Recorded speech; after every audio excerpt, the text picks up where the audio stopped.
I am so excited to welcome our next guest, Fiona Hanson from Townsville in Queensland. Fiona, would you like to introduce yourself to our listeners? Oh, I absolutely love to, Alicia. So Fiona, or Fee Hanson, as most people know me affectionately. I do two businesses now. I'm a life coach and also a remedial massage therapist. And here I am. So exciting. What kind of people do you love to treat, Fee? Kind of give us a bit of it. For those that are listening, most people who are listening to this will be hands-on practitioners and my mum. So tell us a bit about who you love to help and why you love helping that kind of client. Well, when I first got into remedial therapy, it was all pretty well about being very technical. So I really focused on, rehabilitation, sports massage. I was a Cowboys therapist for a while. That's the NRL team in far north Queensland, for those that don't know that. Very technical skills, hands-on, and very strategic in the way I approached. And as I've evolved over the last 8 years as a therapist, I've now got to the stage where I kind of treat people like myself, someone between 40 to 60. They're going through life changes where the kids are leaving home, their body's not doing or not helping them as much as they could. They're not so much focused on their health and well-being generally because they put all their attention into raising their family, basically. And now they get to a stage where they've probably got more disposable income and they actually don't know what to do. So my clients are actually a replication of me. I love that. And I think that often happens is that our clients are a reflection of us or a reflection of where we were. People often like, oh, my niche, that sounds like a very scary thing to discover. And it's like, you know what, just look in the revision mirror of life and then have a look in the mirror at who you were kind of 5, 10, 15 years ago. And you'll probably find that's your niche. Yep, absolutely. I totally agree with that. And that's where I started. And as I got into it, I realized I've turned 50 this year. I say it out very loud and proud. I'm very happy with how my body is. I've had 2 knee reconstructions and a ruptured Achilles from playing sport. So I have to do a lot of self-care work myself. And I use, my experience to enable my clients to go, okay, it's okay to actually spend some time on yourself and actually look after yourself well as you mature, because that's what our bodies need to take us into the next phase of our life. Yeah.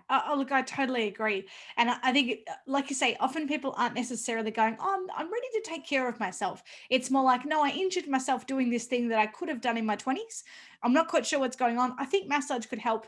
And they end up in our treatment rooms and all of a sudden they're like, I'm sleeping better. I'm moving better. And that thing doesn't hurt anymore. And you're like, that's right. Welcome to how good massage is.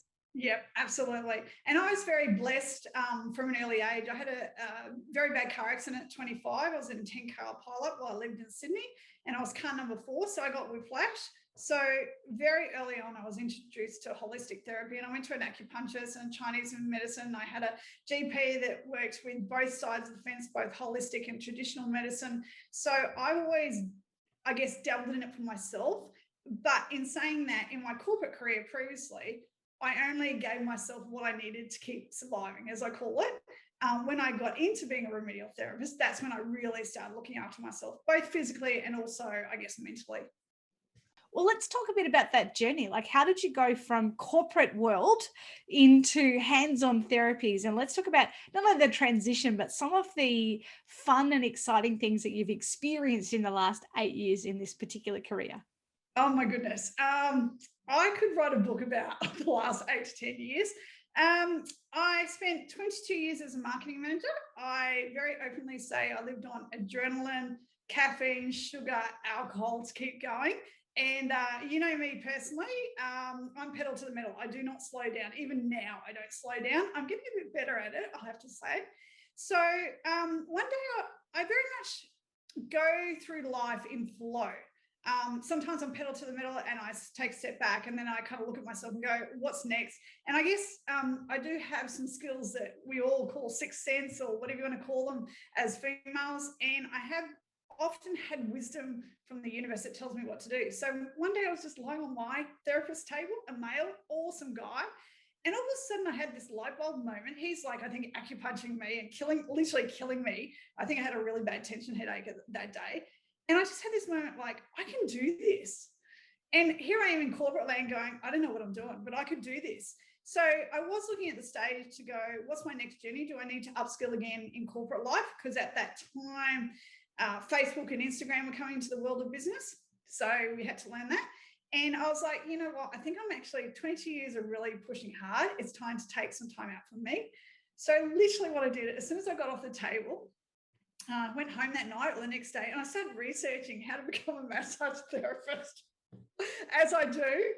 And I kind of put it to my partner at the time because he was actually in Townsville, where I live now, and I was still in Brisbane. We were doing the kind of fly up, fly back, and trying to work out how we transition our careers and who's going to do what and all that kind of stuff people go through. And I just went, you know what? It's my time now. My daughter at the time was 16, 17, just about to go off to uni. And I thought, now's my time. I either do it now or I have to wait another 10, 15 years till I retire. Bugger it, I'm going to do it now. So while I was working full time, I spent the next year and a half studying part-time remedial therapy. And I took, I think it was 6 weeks off. Back then you could do what they call summer school at uni. So I fast-tracked my practical skills, and I knew that I always wanted to get as much experience under my belt as a new therapist. So I actually went and massaged all my parents' friends who are all ex-Vietnam veterans, totally broken. So I learned a lot of hands-on stuff that a lot of therapists wouldn't know as I go into the industry. And then I moved to Townsville, and I just backed myself and I opened a small business from home. And I'd have to say that was honestly the scariest and challenging time, as going from, I guess, corporate world, having everything at your fingertips. And then I knew I had the business acumen and marketing skills, but actually trying to get a small business up and running when you know no one in town except your partner was very daunting. And I probably spent about 6 months crying my eyes out, wondering whether I'd actually made the right move. But I always follow my heart and always back myself 100%. So even though I had some very scary times, within 12 months, I was, almost fully booked. And then I spent the next 12 months running around like a chook with my head cut off, trying to learn all the other different modalities that you want to add into your mix. And then I guess that's where I kind of met you, is I then decided that, we'll just go down the corporate path and open a clinic. And then my whole world kind of exploded a little bit. And that's where the story starts, I guess. So for you, when you find yourself in chaos or in struggle or in overwhelm or whatever that looks like to you, because I think you, like a very select few people, find yourself in those situations and go, yeah, cool. Whereas other of us might find ourselves in those situations and go, yeah, damn, this is not what I was looking for. What are some creative ways that you find out of the chaos for you?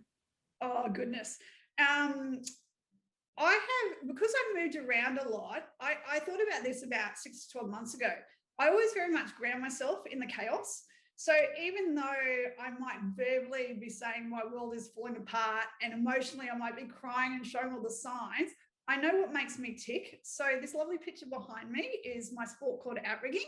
And I very much ground myself in the universe. I go on the water and I just let all my worries go away, and I train hard, which is challenging in itself and can add other things into the mix. But that's my first point of call. And then from there, I seem to just have this clarity when I get off the water. I now do meditation a lot. I never used to. It's one thing that I love. And I have this, aptitude now that I know when I'm getting to the stage where I actually need to meditate.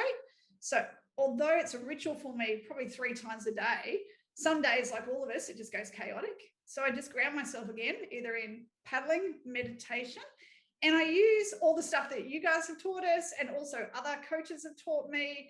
And I just find what makes me tick. So at the moment, I'm journaling again. I'm going to write a book about my life story. So that's going to be a bit of passion for me to inspire others to go through the hard roads and get to the other side. And then also I'm a social butterfly. So one of the things I love to do at the moment is I'm doing a lot of community stuff within the Townsville Business Network. And I'm actually meeting a lot of other small businesses through networking groups and just finding out how they got started, because that's inspiring for me in itself. Yeah. And I think it's so important to be able to find the things that you love and follow that. And just because this is Fee's incredible way that she's dealt with challenges and creativity and chaos and all that kind of stuff, understanding that it's really, I think we're most powerful when we understand or take the time to discover how we tick Yeah. and not try and fit into the mold. Like a lot of people, I mean, and I understand because I have a similar speed at which I like to do life. And so people will often say, oh, you just need to take some time out. You just need to slow down and, just sit back. And for some people, that is absolutely their map of the world. And it is exactly how they make the impact that they do in this world. And for others of us, it is about flying by the seat of your over functioning pants and just kind of like, yeah, I said I would do this thing. And 3 days later, not only is it implemented, here's the marketing collateral, here's the things, and it's done. And what is this waiting you're talking about? Nothing gets done on your bum. So learning, like, tell us a bit about what your journey into meditation has been like. Oh, that's been really interesting. I probably over the last 4 years, and even I can say in the last year, I've learned so much about myself that I try to share those experiences with both sets of my clients because, you know, I come from a working class family. My mum went to high school. My dad didn't even go to high school. He passed 12 years ago. He actually inspired me to keep finding out about yourself and inspiring yourself to keep going and give back to others. So, in all my chaos over the last, I'm going to say 4 to 5 years, what I have truly hung my hat on is although, and I'm going to call it out now, I have sat in victim mentality for a while. I don't do very well in that. And I know from my heart that I need to get out of it. So I have literally forced myself to get out of it. And then I found the tools like meditation. Um, and in saying that, when I first started meditating, oh, I was useless at it. I still say I'm useless at it. However, I know that if I don't have, none of us small business owners have an hour to sit and meditate. Let's be realistic. So I do a 20-minute ritual in the morning and I adapt it to suit my lifestyle. So if I'm paddling first up, I'll come home and then meditate, or I'll go for a walk and meditate, or do something like that. Then throughout the day, I just use a 5-minute meditation just to pick myself up and ground myself again. And the way I recognize if I've done a meditation well, besides feeling like I'm very cool, calm, and collected, and there's nothing going on in my crazy brain, I actually can, my sense of hearing exemplifies when I'm meditating. So I hear birds, I hear leaves rustling, I hear traffic, I hear all the stuff. And that's when I know within myself that I've actually done a really good meditation besides being calm. If you had asked me even probably 5 years ago to meditate, I would have just scoffed at you. It's not something that I even thought I was capable of. But now I love it. And all my clients actually say to me, I can't meditate, I'm too crazy. And I go, look at me. So what did you like listen for those that are going, oh, I can't sit still long enough? And like it took me a long time to learn how to meditate. And I really did wrestle with my mentor who told me to sit down and do nothing for an hour a day. And I'm like, you've got to be kidding me. Have you met me? Have you spoken to me? That is not going to happen. However, I'm also aware that whatever we resist persists. And if I was resisting it as much as I was, that there must have been something in this stillness meditation rubbish, as I would have said at the time. For those that are maybe thinking that they're a bit like that too, what did you actually do? Like literally just take us back to, Yeah. was there an arms across your chest going, well, fine, I'll have to do this. What's the deal? I think it started. I remember sitting at one of the retreats when we did what was it called, morning ritual or whatever it was, and I remember thinking, this shit is not for me. I do this crazy stuff behind me. I'm like, this is not for me. I actually don't want to jump around. I've already done that for the last hour. I need to ground myself, and I think I sat in the floor beside Scotty, who's just probably as crazy as all of us.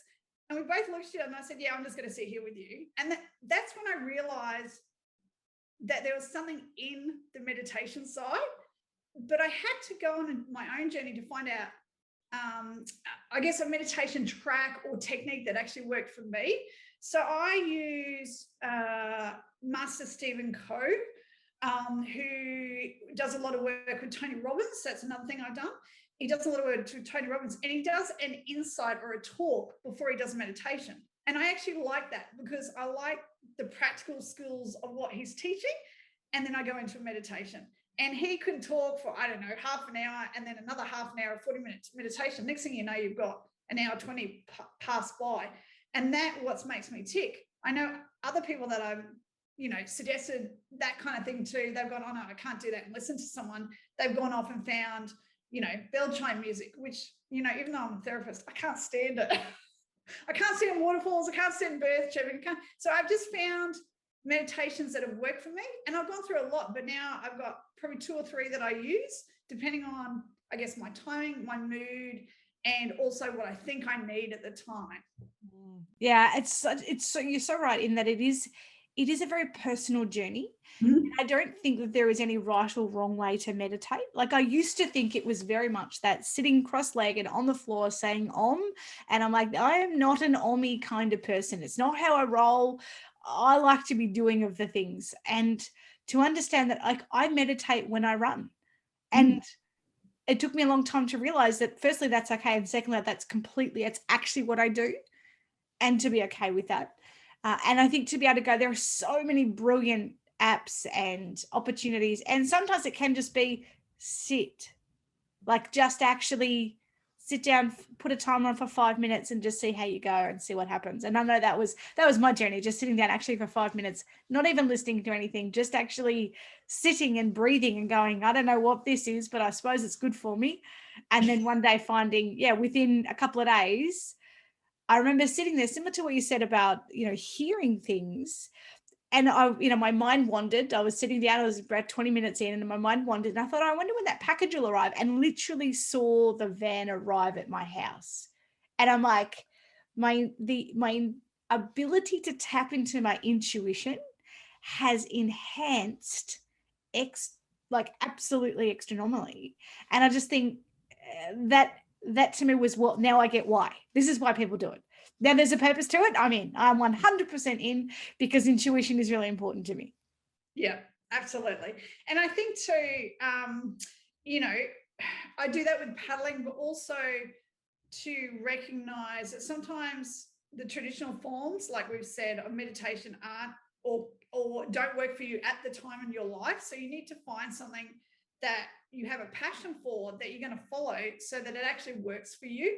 And one of the things I've done, very similar to yourself, Alicia, is of late, in the lead up to Christmas, because everyone's going to be cra-cra, as I call it, I have taken myself off to the beach, outside of paddling, outside of everything that I do, and literally taken a spiritual book with me, a Dalai Lama book, and sat there, and I might just watch the world go by, one beach visit. I might read a book, I might listen to some music, or I might go for a swim. But I just do what works well for me. And I know that gives me my form of meditation to get me started for the next crazy week that I've got in the lead up to Christmas period.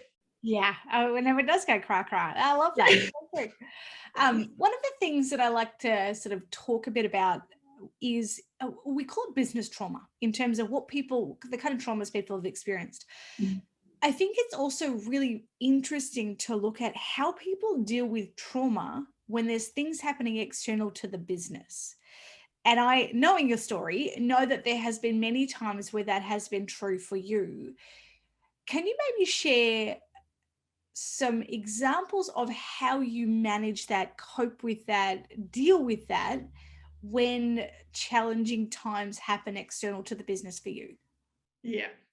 I'm going to start this off by saying, I know in the early stages, particularly when I ran my clinic, I didn't do very well at it. I know that for a fact. I was definitely in the victim mentality, blaming the world and not looking within myself. However, I think just from my upbringing, from becoming from a very resilient family, and I hang my hat on the last 2 years of my dad's life. He got terminal cancer. So when he was diagnosed, we knew it was terminal. And I take a lot from spending time with him, but actually watching him, how he did the last 18 months of his life. This is a man that raised 3 working class kids, not educated, got very high up in the corporate world himself, always would do anything for anyone that he touched. But the last 18 months of his life, he lived life to the fullest. He traveled overseas twice in between chemo treatments. Nothing would stop him until his body failed, but his mind was still active. And I remember a time I know I'm digressing a bit, but I think this adds to my story. I remember a time in palliative care when I was talking to him, he would have his bottle of scotch, because you can do anything in palliative care, bottle of scotch beside him. So if you want a drink of scotch, he'd have a drink of scotch. And the nurse came in to give him some charcoal stuff so they can hold down their food, and just have a bit of substance stay in their body. And he complained like no tomorrow. It was like he was a 2-year-old. And I'm like, you know what? He just has a zest for life that I want to take forward. And I think that's what I hang my hat on now. So I always remember when my times are tough that I draw on that strength. But also, I guess from hearing my mum, I just compartmentalized something, which is probably not good, but that's how I work through it. So if I go, when I ran my clinic and my life outside the clinic was kind of going crazy, I would do my exercise in the morning. I'd go to the clinic. I'd focus on the clinic and my staff and my clients. And then I'd come out of that, and then I could, kind of get back into Fiona land, and then I'd fall apart behind the scenes, which is probably not great if you continually to do that. But I found a way, I guess, throughout my adult life that I could actually do that. If that makes sense. Yeah, definitely. And look, and I think there can definitely be advantages to being able to compartmentalize. And I think it can, because it does allow you to go, I'm going to leave my crap at the door and I'm going to come to work and serve my clients.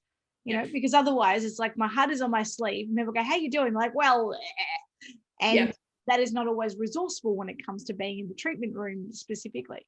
For you, if you're in struggle, if you are noticing the wrestle between, whatever's happening in business or life, what agreements do you make with yourself during the struggle? Sometimes I call it, you just have to do the do, because you know how you tick. I know how I tick. So for me to serve my clients, because I get inspiration from them, someone comes in from a remedial perspective and they've got, a massive tension headache. We've all had them. You know how good it feels when someone helps you to fix that or improve that for you. So that I get, I guess, my energy and my well-being from my clients, and knowing that I've served them. And then from my coaching clients, most of the time I've gone through something very similar to them. So I draw on my experience, but when they hit a goal or just have a smile on their face or have a realization that they've overcome a challenge, I also draw on that as well. So does that answer the question? Yeah, I think so. Like, I think our clients at times can probably bring us down, like in terms of, we can look down our list and go, okay, right, there's some energy suckers in there. And, I say that with kindness in my heart. And we can also, I think, utilize our clients to bring us back up again, because we realize when we get in rapport with them, either how good we've got it in a contrast, or we're just reminded of how beautiful the world can be. And that is something, not treating full time. I miss that. Like, one of my good friends is actually, this is her first year out. And so she's kind of discovering how you get a snippet into, up to 25 different worlds a week. And I'd forgotten how much I love that, as she shares some of the stories that she's experiencing. And I'm like, oh, there's such a beautiful element to that we get to enjoy and connect with. I guess for you, what do you get to learn about yourself when you're in struggle? What do you learn about who you are? What are some of your key learnings you've had? Oh, I very much go into heart and brain mode now. So I know, because I'm an overthinker, because I'm a pedal to the metal person, I very much know that if things aren't in flow, as I call it, I'm not listening to my heart. And one of the things I've learned about myself over predominantly the last 12 months is I need to sit in uncomfortable to get through and then be comfortable again. And I really struggle with that. I still do it today, but I call it out on myself too. So when I know I'm trying to force stuff to get through my life, I call it out and I sit in struggle street and I sit in really uncomfortable and I just go, let's breathe through this. Let's meditate a little bit. I often be social because it stops me thinking about, because I'm a big thinker, it stops me thinking about things. So I guess I've learned for myself a process, again, that works for me. It's not the process that works for everyone, but it works for me.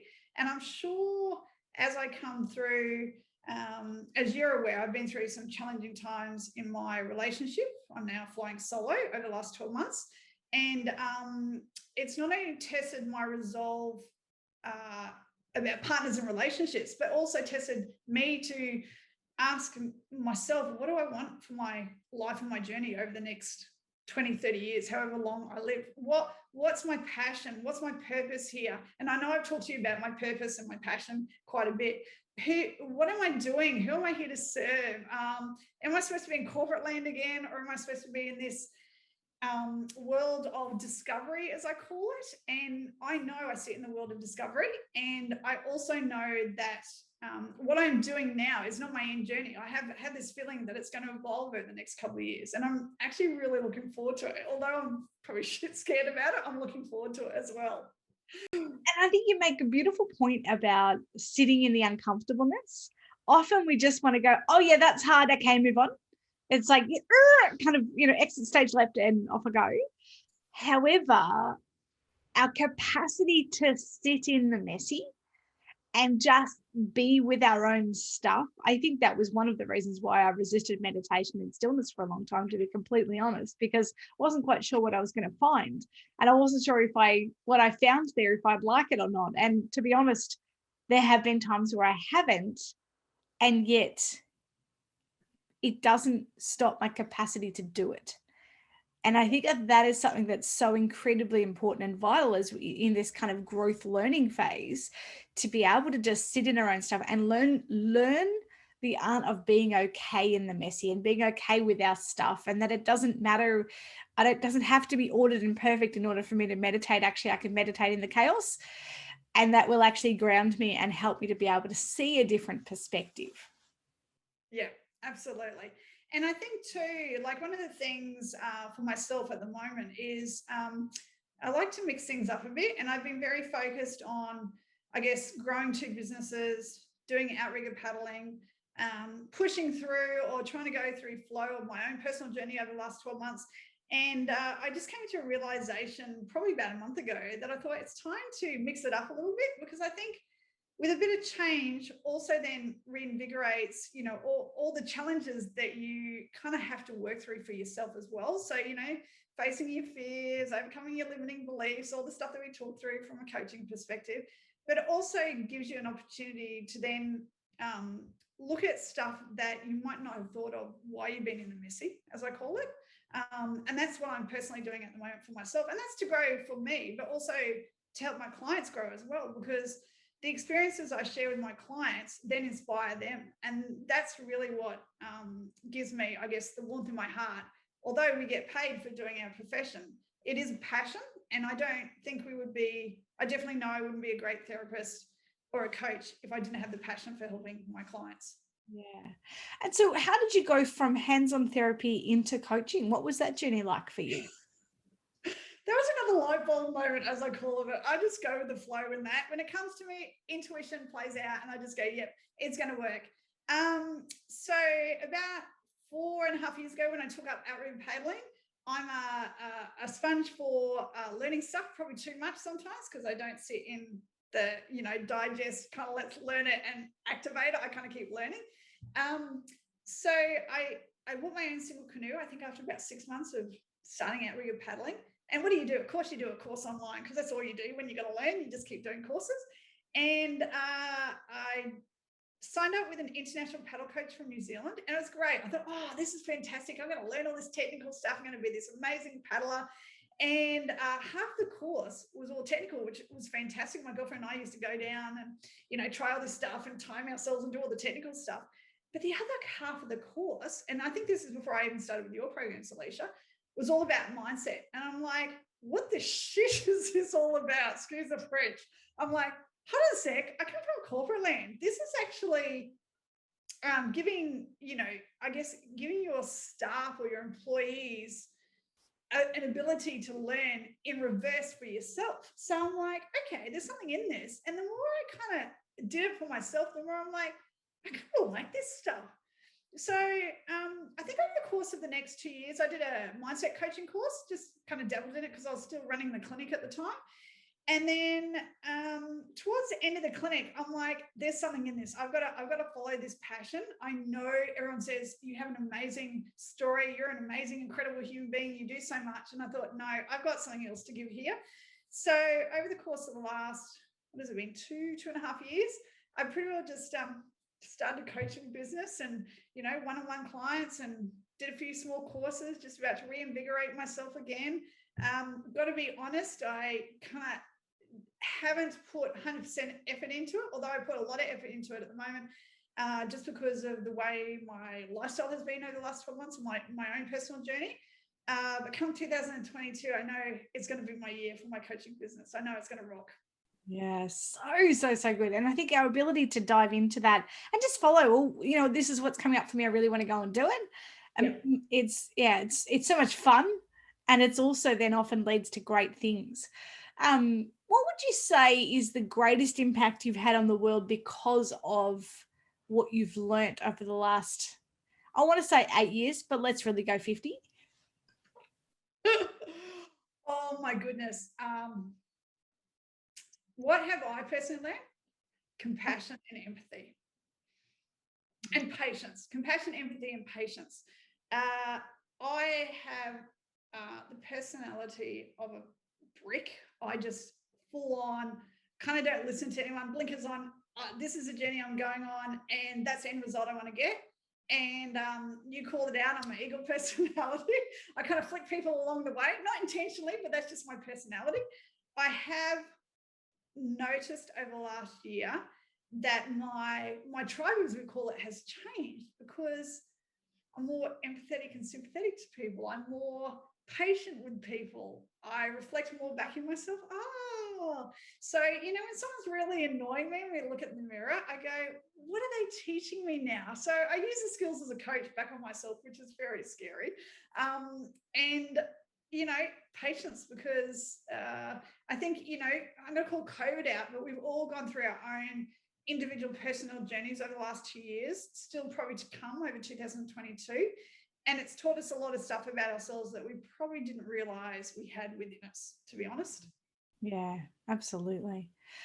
Look, Fee, thank you so much for your time today. It's just, I know you really, I'm looking forward to reading the book that you're about to write and embark on that journey, because I know that there is so much more to your life than what we've heard today. And yet we've heard so much. I just want to say thank you so much for taking the time to talk with us about your story and your journey. And I look forward for more to come. Oh, thank you, Alicia. And thank you for inviting me. I feel absolutely privileged and blessed to be on this podcast with you.